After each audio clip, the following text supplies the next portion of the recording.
एक थोपा रगत भएसम्म मैले मेरो बाउलाई गोली हान्छु आमालाई झुन्डाउँछु भनेर जाहिर खाएको। तपाईँ ज्ञानेन्द्र शाहको अंगरक्षक बस्नु भयो भएन? म ज्ञानेन्द्रको होइन भने म राजा महेन्द्रदेखि ढिँडो र फापरको ढिँडो र आलु खाएको घाँसामा महेन्द्र राजासँग वीरेन्द्र सरकारसँग हेलिकप्टरमा मैले रिपोर्ट दिएर अनि जज साहबले चाहिँ नि सुरक्षा लान खोजेको राष्ट्र कहाँलाई यो केपी सर कुन झन्डाको मुनि बसेको छ? ए केपी सर ए मार्साले सिएर खाँदै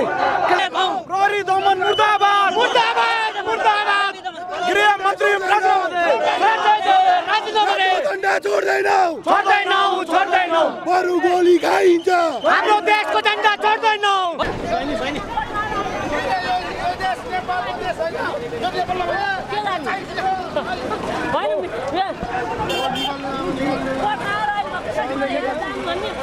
सुशान्तमान गर्ने यो वर्दी लाएर बस्ने प्रहरीको मात्रै होइन प्रधानमन्त्रीले पनि भोलि रायनाम दिएर चाहिँ यो जनतासँग खुट्टा समातेर ढोक्ने दिन आउनुपर्छ। बसिया मान्छे हुँ म। तपाईँले चाहिँ राजा पर्छ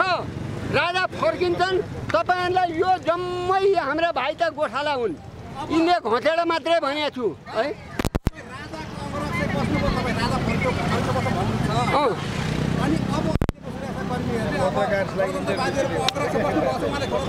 म फुल मन्त्रीको अंगरक्षक बसेर आएको। सबै 20 वटा फुल मन्त्रीको अंगरक्षक घरमा पाल्या भतुवाले घर बाउ चोर छ कि छैन थाहा हुन्छ के? तपाईँहरू नै अंगरक्षक बस्नु त यी चोरको अनि थाहा हुन्छ। भोलि राजा आयो भने नि सबै जनताहरू हेलिकप्टर चढ्न पाउँछन्। कसले हेलिकप्टर किन? आफ्नो खेती किसान विदेशमा बेचिनु पर्दैन। तपाईँ हामी सम्पूर्णले नेपाली जनता युवा बेचिनु पर्दैन के? आफ्नो कृषि गरेरै रोजगार गरेरै नोकरी गरेर हाम्रा नेपाली आमाका छोराछोरी बेच्नु पर्दैन। नेपालमै रहनुपर्छ। नेपालमै रहन्छन्। तपाईँहरू ढुक्क हुनुहोस्। यो कुरा पर्छन् केपी ओली त्यो आजु राणाको पैसा छ भनेर पैसाको हो अहिले भ्रष्टाचारी गरेका पैसा। घर बनाउनलाई काठ त बाहिर पैसै छैन होइन छैन। तपाईँलाई थाहा छ तपाईँलाई थाहा छ म 35 वर्ष जाहिर खाएर यी भ्रष्टाचारीको अंगरक्षक बस्या मलाई थाहा छ क्या। यहाँबाट दुलाबाट पैसा आएको छ अनि 6 महिनामा काठमाडौँ काँकरभित्र अनि चिरञ्जीवी ओलीका बस पहिले पेटभरि खान नपाउने कति हाम्रा नेपाली आमाका छोराछोरी भोका नाङ्गा छन्। तपाईँ ती भोकाना म यो नेपाल पुरै डुलिया छु। मेची महाकाली मेची महाकाली पुरै घर दैलो डुलिया छु। त्यस कारणले तपाईँ ढुक्क हुनुहोस्। तपाईँहरू यस्ता कुरा त्यो केपी ओली पटपटेलाई त्यो जन्मारा प्रचण्डलाई त्यो कुराहरू पुर्याइदिनुहोस्। तपाईँले केही सङ्कोच मान्नु पर्दैन। मैले त सप्तकोशीमा जाऊ तिमीहरू 3टा सप्तकोशीमा जाऊ र माछालाई खान देऊ माछालाई आहार देऊ। प्रचण्ड ओली तिमीहरू माछाको आहार बनाऊ। यो आमालाई जसको सन्तान हो मैले नासो बुझाएको त्यो नासो समाउन सकेनौ। अब हामी नासो लिन्छौँ एक थोपा रगत भएसम्म यो नासो लिन्छौँ। हामी सेना प्रहरी लिन्छौँ भन्नुहुन्छ केपी ओलीले भनिसक्यो। केपी ओली हो दिउँसै देखेको सपना पुरा हुँदैन जनतामा भ्रम नछर्नुहोस् भनिसक्यो। तपाईँ अब म 10,000 सेना ल्याउँ यहाँ 10,000 म अहिले सेना लिएर लर राजदरबार लर सिरपेट लगाइदेऊ सक्नुहुन्छ? म सक्छु। 10,000 किन म अब यहाँ जनताको पहिला मुड हेरेको छु मैले। जनता राजाप्रति कति छन्, यो आमा माटोप्रति कति छन्, यो आमाप्रति कति छन् भनेर जनताको मुख हेरेको। म 10,000 सेना ल्याएर अब सिरपेट लगाएर राजालाई साइडमा राखेर राजदरबार खाली गर। अब हामी राख्छौँ। एक थोपा माननीय प्रधानमन्त्रीलाई तपाईँले गाली गर्नुभएको छ। तपाईँ यो कुरा सुने फेरि हल्ला नि फेरि तपाईँ। म जेल जान्छु। एक थोपा म बोलिहाल्नु भन्नुहोस्। प्रचण्डलाई केपी ओली पटपटेलाई त्यो अपुत्रलाई गोली हान भन्नुहोस् म गोली खाप्न तयार छु गोली खाप्न तयार छु यो आमाप्रति सर्वशक्तिमान छ नि सेना पठाओस् पुलिस पठाओस् गोली हानुस् हामी गोली हान्न तयार छौँ तर यो कुरा पुरोस् तपाईँहरू केपी ओलीको झोले नबन्नुहोस् नि सञ्चालन गर्ने यो मैले गरेको कुरा देश बचाऊ भ्रष्टाचारलाई आमाको लागि भ्रष्टाचारीलाई संरक्षण गर्ने मानव तस्करीलाई संरक्षण गर्ने अनि तपाईँको नक्कली गणतन्त्र मरिसकेको माओको हड्डी फुक्दै फुक्दै तपाईँको देश चाहिँ तपाईँको आर्यघाटतिर चाहिँ राजाको चाहिँ नलीखुट्टो भन्छ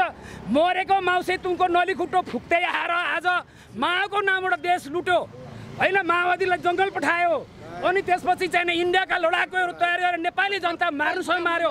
पुलिस दाजुभाइहरू आर्मी दाजुभाइ नेपाली दाजुभाइहरू यसैको मिलोमतमा ध्वस्त बनायो ब्याङ्क फोरो यसले काम गर्नु पर्ने यसले कहाँ जागिर खायो अनि यसले गणतन्त्र चाहिँ यसको गणतन्त्र नक्कली गणतन्त्रले जनताको दिमाग भ्रम पारिदियो यो कम्युनिस्ट भनेको सबभन्दा झुट महाझुटहरू उनीहरू कम्युनिस्टले चाहिँ 10 जना मिलेर एउटालाई बेखु बनाउने कुरा गर्छ गाउँमा भ्रम गरेर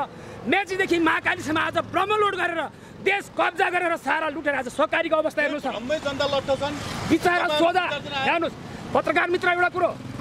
नेपाली जनता अहिले के छ 75% जनताहरू बिहान खाए बेलुका के खाऊ भन्ने अवस्था बनायो नेपालमा तपाईँको युवा 80 लाख युवा बाहिर लखेटे वृद्धहरू बिचारा 4000 भत्ता महिनाको दिएर त्यो पनि अहिले बल्ल बल्ल आँखा देख्दैनन् बल्ल बल्ल जान्छन् त्यसैले गर्दाखेरि आज कोही पनि छैन यो अन्याय भयो भनेर बोल्ने मान्छे अहिले हामी यो चाहिँ सहन सकिएन हामी म उदयपुर गाईघाटबाट म पनि एउटा शहीद परिवारको मान्छे गणतन्त्र ल्याउनलाई हाम्रा परिवार जस्ता हजारौँ लाखौँ परिवार लागेर आज यो व्यवस्था ल्यायौँ नि तर आज यो सडकमा आएर हामी किन यो सडकमा आज ओठमुख सुकाएर बसिरहेका छौँ नेपाल आमालाई अब राज संस्था सनातन संस्कृति र सभ्यता भएर भने देश नहरने भयो अब 2 वर्षभित्र हामीले यो देश जोगाइनौँ भने नेपाल भन्ने देशै नहरने अवस्था भइसक्यो त्यसले गर्दा देश विलय हुनबाट बचाउनको लागि यो राष्ट्रवादी शक्ति मेचीदेखि महाकालीबाट यहाँ आउनु भएको छ हाम्रा कमल थापा लगायत दुर्गा प्रसाई विविध साथीहरूलाई धरपकड गरिएको छ घर घरमा र कोठा कोठामा गएर पक्रिने काम भइरहेछ बेपत्ता बनाउने काम भइरहेछ यसको जवाबदारी यो सरकार केपी ओली गृहमन्त्री र यो चाहिँ गठबन्धनी सातै दलहरू जिम्मेवारी हुनुपर्छ भन्ने म आग्रह गर्छु जस्ताको तस्तै यो समाचारहरू त्यहाँहरूले पुर्याइदिनु होला विश्व यो समाचारहरू जाओस् किनभने अन्याय र अत्याचारको विरुद्धमा हामीले धर्म अधर्म हामीले चाहिँ जुन असत्यलाई सहनु पनि पाप गर्नु हो त्यसले गर्दा सत्य कुराको लागि बोल्नु डराउनु हामी नबिराउनु न डराउनु त्यसले चाहिँ देश लुटेर खाने जागिरहरू केही नखाइ नेताहरूले कहाँ जागिर खाए उनका घरहरू जहाँ जहाँ सहरमा तपाईँको जुन चाहिँ तपाईँका चाहिँ महत्त्वपूर्ण ठाउँमा यिनका सहरमा घरहरू पैसा ब्याङ्क अन्तर्राष्ट्रिय लगेर ब्याङ्क नेपाली जनताको आज काङ्ग्रेस र एमालेको खोलेका सरकारीबाट जनतालाई भ्रम बनाएर आज करोडौँ जनताको आज रुवाबासी बनाएर तिनका आँसुलाई यिनलाई पिर्नेवाला छ किन अहिलेसम्म त्यो अहिलेसम्म सहकारीका ती पीडितहरूको चाहिँ राहतहरू किन व्यवस्था गर्दैन जसले त सम्पत्ति खाए गणतन्त्रवादीहरू राजाले देश कङ्गाल बनाएर गयो भनेर भन्छन् तपाईँ फेरि गणतन्त्रवादीलाई आरोप लाउँदै पत्रकार मित्र एउटा कुरा यहाँलाई म निवेदन गर्छु जस्ताको तस्तै समाचार सुनाइदिनु होला राजा महेन्द्रले 2017 साल बिपी विश्वेश्वर प्रसाद कोइरालाले अब तिमी राजा बन भन्दा राम्रो मलाई राजा बन भन्छन् 24 घन्टा होइन 24 दिन पनि मलाई यिनले टिक्न दिँदैनन् भोलि मेरो त सिद्धिन्छ लास्टमा गएर इन्डियामा गएर चाहिँ विरुद्धमा त लाग्नुभयो खास संस्थाको विरुद्ध लास्टमा सद्बुद्धि प्राप्ति भएर आएर उहाँले मिलमिलापको भावना लिएर आएर उहाँले राजा र चाहिँ गर्दन तल मेरो गर्दन माथि भनेर जुन बेला भन्नुभयो 17 साल लाउन बाध्य त्यतिखेर किन भयो भने यसै गरी देश सिद्धिन लागेको थियो इन्डियाको सल्लाहकारहरू र दरबारका सल्लाहकार भारतका चाहिँ मान्छेलाई सल्लाहकार दिनुपर्ने र परराष्ट्र नीति चाहिने उसैको सुरक्षा नीति उसैको अर्थनीति उसैको देशै उसैको भइसक्यो राजा महेन्द्रले अब मेरो देश नेपाल भनेर चाहिँ उसमा मरे पनि मेरो देश बाँचिराखोस् भनेर राजा महेन्द्रले मेचीदेखि महाकालीका बाटाहरू खोल्नुभयो नेपाल ब्याङ्क खोल्नुभयो यत्रा दर्जनौँ दर्जन छैन 56 दर्जन 56वटा भन्दा बढी दर्जनहरू 50 दर्जन होइन 55 दर्जन भन्दा माथि उद्योग धन्दा खोल्नुभयो आज जुट मेल हेर्नुहोस् कहाँ छ बाँसबारी साहब उद्योग बेचेर खाए बाल मन्दिर बेचेर खाए तपाईँको ललिता निवास यिनीहरू चाहिँ आफै टिप्पण उठाउने मान्छेलाई कारबाही गर्छन् जो आदेश गर्छन् त्यसलाई कारबाही किन हुँदैन अब हाम्रो सरकार आएपछि हाम्रो राज संस्था आएपछि यिनलाई हामी कारबाही गर्छौँ हाम्रो सरकारले अब कारबाही गरेर 10 वर्ष देश चलाउने सम्पत्ति दलाल देशद्रोही भ्रष्टाचारीको सम्पत्तिले देश चलाउँछौँ देश युवाहरूलाई बाहिर जानबाट रोक्छौँ र नेपाल हाम्रो आँसु बुझ्छौँ भनेर हामी आएका छौँ पत्रकार मित्र अब हेर्नुहोस् यो आवादारी कुरा होइन कुनै कुरा के हुन्छ भने नि शक्ति भनेको यो हेर्नुहोस् तपाईँको एउटा कुरा के सुन्नुहोस् भने तपाईँको एउटा यो छ नि तपाईँको एन्टिना भन्छ नि तपाईँको चाहिँ तपाईँको टिभी बजाउँदा हरेक कुरामा हरेक रेडियोमा एन्टिना चाहिन्छ नि यो एन्टिना हो हेर्नुहोस् यो वैदिक सनातन संस्कृतिको एन्टिना हो यसले आफ्नो शरीरलाई शक्ति प्राप्त गरेर हाम्रो वैदिक सनातन धर्मलाई विश्व चिनाउँछ र चिनाइराखेको पनि हो त्यसले गर्दा यो सिकाएको महत्त्व छ र अर्को कुरा हेर्नुहोस् यो शक्ति अब ब्रह्म शक्ति निक्लिनेछ ऋषि महर्षिको यो तप बलबाट निस्केको शक्तिलाई यिनलाई भस्म बनाउनुहुन्छ पशुपतिनाथले यिनीहरू गलत बाटो हिँडिरहेका छन् यो देश पशुपतिनाथको यो देश मुक्तिनाथको यो देश हेर्नुहोस् यो भ्रिकुटीको यो सीता माताको देश त्यसले गर्दा यिनीहरू चाहिँ अब रावणहरू चाहिँ नि रावण अब धेरै दिन छैन अब रामको विजय अब सत्य हुन्छ पाँच पाण्डवको विजय पाँच पाण्डव 5 जना थियो नि 5 पाण्डवको विजय भयो कि भएन त्यो दिन आउँछ अब धेरै दिन छैन तपाईँ तीन पाण्डवहरूलाई मान्नु न तपाईँ तीन पाण्डवले देश चलाइरहेको यी देशद्रोही यी अपराधीहरू जनहत्याराहरू देशलाई चाहिँ बेच्नेहरूलाई हामी मान्दैन म त 72 को संविधानमा नि 3 कुनैबाट कालो झन्डा लिएर निस्केको मलाई 22 घण्टा चाहिँ 2 नम्बर गढमा लगेर म लगेको हजारौँ साथीहरूलाई राख्यो 22 घण्टापछि छोडेको यो संविधान चलाउनु पर्छ भनेर हामी कालो झन्डा लिएर 2072 साल असोज 3 गते निस्केको हामी सबै अझै चेत्नु भएको छैन त्यो हेर्नुहोस् त्यो हामी जहाँ जानुपर्छ अब जिन्दगी बाँकी छ नि नेपाल आमाको लागि हामी जहाँ गए पनि सत्यको लागि चाहिँ हामी चाहिँ नि मर्न तयार छौँ गोली खान तयार छौँ जेल लगेर हाल्छ तर सत्यको विजय हुन्छ हामी बस्न तयार छौँ आवश्यक त्यसको अधिकार छ अहिले त राष्ट्रको सम्माननीय बनेर बसेका छन् अब त राष्ट्रको त प्रधानमन्त्री हो नि ऊ यदि राष्ट्र उहाँ केपी ओली जो हुनुहुन्छ राष्ट्रको प्रधानमन्त्री हो भने राष्ट्रै उहाँको छ भने भुत्ताती खुडाहरू अस्तित्व खाएर गुन्डागिर्दी गरेर पठाउनुपर्छ प्रधानमन्त्रीको सेना छ त्यसको उसको चाहिँ तपाईँको सेना प्रहरी गुप्तचार अपराध अनुसन्धान सिआइडी सब उसैको होइन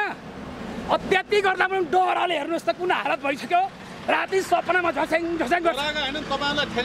ठेगान होइन अब उहाँको ठेगान लाग्छ अब आलम जुन छ नि जिउँदा हाम्रा चाहिँ तपाईँका ती सर्वसाधारण मजदुरहरूलाई बोरामा कसेर 25-25 जना बम पड्काएर घाइते भएका त्यस्ता चाहिँ साथीहरूलाई प्रमाण दबाउनको लागि भट्टीमा हालेर जिउँदै जलाउने गणतन्त्रका यी नायिकाहरूलाई जनताले कारबाही गर्नुपर्छ कारबाही हुन्छ यिनीहरूलाई अब यिनीहरूको धेरै दिन छैन कारबाही गर्यो त 7 वर्षसम्म जेलमा हाल्यो अनि पुगेन त अनि त्योभन्दा धेरै हाल्नुपर्छ 7 वर्ष कहाँ छ 22 वर्ष तोकिएको मान्छे अरू मान्छे आतङ्कित छन् उसले भोलि अर्को घटना घटाउँछ अनि सर्वोच्चले के अरे अदालतले चाहिँ निर्दोष साबित गरिदियो त अनि किन निर्दोष जनतालाई लगेर भित्र हाल्छ हाम्रा मान्छे राष्ट्रवादीहरू अनि यो अपराधीलाई चाहिँ छोड्छन् यिनीहरूको मिलोमा त भने यो देश सिद्ध्याउन खोजेको हो कि होइन पत्रकार मित्रलाई भन्नुहोस् त तपाईँहरू हातमा छातीमा हात राखेर भन्नुहोस् त तपाईँहरू मूर्ख काम गर्दै हुनुहुन्छ नि त हामी सत्य काम गर्दैछौँ 1000 जनाले बलिदान दिएर ल्याएको गणतन्त्र फाल्छु भन्नुहुन्छ अनि तपाईँहरूलाई नहालिकन कसलाई हाल्नु 17000 हामी जस्ता परिवार मर्यौँ के पायौँ त्यसको गणतन्त्रले के दियो यसको श्रीमतीलाई चाहिँ तपाईँको चाहिँ मन्त्री बनायो उसका साली साला उसको चाहिँ जेठान उसका आफ्नै मान्छेहरूलाई मन्त्री बनायो राजदूत बनायो उसका सीमित यतिलाई मात्रै व्यवस्था गरो अरू जनताले के पाए मात्रै त हो नि तपाईँले त थाहा त त्यही नै त होला नि भित्र जनताले केही पाएनन् जनताले देश सिद्धिन लाग्यो जनताले आफ्नो दुःख गरेर यहाँ उद्योग धन्दाहरू व्यवस्था केही भएन भाका राजाले भनेका उद्योग पनि सबै सिद्ध्याइदियो सबै बेचेर खाए यिनीहरूले अब अहिले तपाईँको चाहिँ जस्तै तपाईँको ललिता निवासका काण्डहरू हेर्नुहोस् राजा आएपछि यस्तो हुन्छ हेर्नुहोस् राजाले देश बेच्दैनन् अहिले सुन्नुहोस् भित्र एउटा के भने यी दलालको मत्यार बनेर तपाईँहरू पत्रकार नगर्नु होला फेरि राष्ट्रको पत्रकार गर्नु होला मलाई किन तपाईँलाई साधुवाद छ तर सत्य कुरा उजागर गर्नुहोस् राजाले देश बेच्दैन राजाको पालामा कसैले खाए होलान् तर तिनलाई राजाले कारबाही गरेको थियो बुझ्नु नि कसैले सुन्नुहोस् न त्यो बेला भ्रष्टाचार गरेको थियो भने कारबाही परेको थियो राजाकोमा चाहिँ तपाईँको भ्रष्टाचार गर्ने मान्छेहरू डराउँथे अब अहिले खुल्याम भ्रष्टाचारलाई संरक्षण गर्ने केपी ओली भ्रष्टाचारको नाइके त्यसो भएको हुनाले यो गणतन्त्र नक्कली गणतन्त्र हामीलाई चाहिँ यो अभाव सिद्ध र यसबाट जनताको कल्याण हुँदैन र यो गणतन्त्र भनेको नक्कली गणतन्त्र हो यो चाहिँ सक्कली प्रजातन्त्र भनेको के हो सिनेमा हेर्नुहोस् त 17000 बलिदान ल्याएर बलिदान 17000 त यिनीहरूले नक्कली भन्ने तपाईँले 17000 त मेरो परिवारको एकजना परिवार मेरो परिवारबाट पनि गुमाएको हजारौँ गए तर किन नक्कली भन्दा हामीले बुझ्यौँ नि त हामीलाई चाहिँ उकास्यो नेपाल चाहिँ गाउँ गाउँमा सिंहदरबार सबै घर एउटा काठमाडौँका गाउँ सबै जनतालाई भ्रम राजाले विदेशमा थन्क्याएको छ भन्यो पैसा डलर एक पैसा रहेन छ आखिरी भएदेखि निकाल्दैन थियो यिनीहरूले तर यिनीहरूले बाहिर लगे र हामीलाई उनीहरूले चाहिँ आफू प्रधानमन्त्री हुने, देश लुट्ने, विदेशीका मतियार बन्ने, त्यसले गर्दाखेरि चाहिँ नक्कली गणतन्त्र यिनीहरू भारतमा बसेर ल्याएको नक्कली गणतन्त्र, भारतमा बसेर बसेको संविधान, हाम्रो नेपाली जनताले बनाएको संविधान लागू हुन सकेन। अहिले यो राजा ल्याउन पुग्यो आन्दोलन सबै इन्डियाबाट परिचालित भएको छ। इन्डियाबाट परिचालित छैन, हामी स्फूर्ति छौँ। म तपाईँको चाहिँ मेचीबाट आएका छन् साथीहरू, म उदयपुर जिल्लाबाट आएको। म जस्ता साथीहरू लाखौँ साथीहरू आउनु भएको छ। तर एक मुठी पानी खाएर मात्रै भए पनि यो सडकमा बरु प्राण त्याग गर्छौँ। राज संस्था स्थापित नगरी हामी सडक छोड्दैनौँ। तर हाम्रो भोलिबाट आन्दोलनको स्वरूपहरू कुन ढङ्गले जान्छ भन्ने कुरा हाम्रो भोलि कार्य जुन एउटा आन्दोलन समिति छ, त्यो समितिले निर्णय गर्छ। अब हेर्नुहोस्, यिनले जति दमन छिटो गर्छन् नि, जति छिटो दमन गर्छन् त्यति छिटो राज संस्था आउँछ। यो कुरा बुझ्नुहोस् यहाँहरूले। अब दिन नतको मित्र यहाँ सुन्नुहोस्, 15 गते होइन, यिनीहरू अहिलेसम्म तपाईँको चाहिँ 34 वर्ष देशमा भ्रष्टाचार गरेर, मानव तस्कर गरेर, देश लुटेर, नेपाल आमालाई बेचेर यिनीहरूले जुन आज जुन अवस्था ल्याए, अब त्यति सजिलो छैन। हामीलाई अलिकति चाहिँ हामीले सङ्घर्ष गर्नुपर्छ, तर राज संस्था ल्याउँछौँ। तर अब भोलिबाट झन् सशक्त हुन्छ र राज संस्था स्थापित सनातन धर्म र हाम्रो अर्को सिस्टम बस्दाखेरि कार्यकारी प्रधानमन्त्री हुन्छ। लोकसेवा आयोगबाट तपाईँका चाहिँ प्रमुख चाहिँ आयुक्तहरू नियुक्ति गर्नुपर्छ, जुन आयुक्त लगायतका तपाईँका जुन विभिन्न पदहरूमा बस्ने विभिन्न लोकसेवाबाट मात्रै यिनका खल्तीका मान्छे होइन। अहिले चाहिँ यिनीहरू अपराधीहरूलाई जसरी आलमलाई छुट्याए, 25 जनाको चाहिँ जलाएर चाहिँ जिउँदै मार्ने आलमलाई अस्ति बिहिबार छोडे, हामीलाई निर्दोष मान्छे लगाएर फसाएको छ। यिनका खल्तीमा नाम राखेर सुशीलाले, पूर्व न्यायाधीश सुशीलाको यहाँले अन्तर बताए हेर्नुभएको होला नि, सिट चाहिँ गृहमन्त्री अहिलेको जुन मानव तस्करी गृहमन्त्रीले सिट लगाएर यी मेरा मान्छे प्रधानमन्त्री बनाउनु पर्यो, अरे तपाईँको न्यायाधीश बनाउनु पर्यो भनेर चिट ल्याएको थियो। मैले त्यो कुरा मानिन भन्नुहुन्छ भने त्यो कुराहरू चाहिँ यहाँले स्मरण गर्नुहोस्। अब उनीहरूका खल्तीका मान्छे लगेर अख्तियार प्रमुख, भ्रष्टाचारीका नायिकाहरू लगेर जहाँ मुख्य ठाउँमा प्रमुख बनाइदिने, आइजिपी तपाईँको चाहिँ सहअध्यक्ष तपाईँको भातृ सङ्गठन महेश बस्नेतको भनेपछि एउटा गुडको आइजिपी हिसाब प्रशासन लुट्न पाउनु पर्यो भनेर त्यो होइन। हामी कसैको लुट्ने त होइन, हामीलाई चाहिँ कसैमा ठेस लाग्यो, एउटा कमिलो पनि मर्नु हुँदैन भन्ने हाम्रो कामना हो। र यिन लुटेर आएको राज्य छ नि, अब एउटा गुडको चाहिँ आइजिपी हुन सक्छ। प्रहरी प्रधानलाई चाहिँ 80-90 हजार पुरीलाई पुलिस परिचालन गर्ने आइजिपी एउटा गुडको, एउटा केपी ओलीको निर्देशनमा हिँड्ने हो। र आइजिपीले पनि उहाँलाई म के भन्छु भने, मानिसज्यू तपाईँले एकदम संयम र धैर्य गरेर यो चाहिँ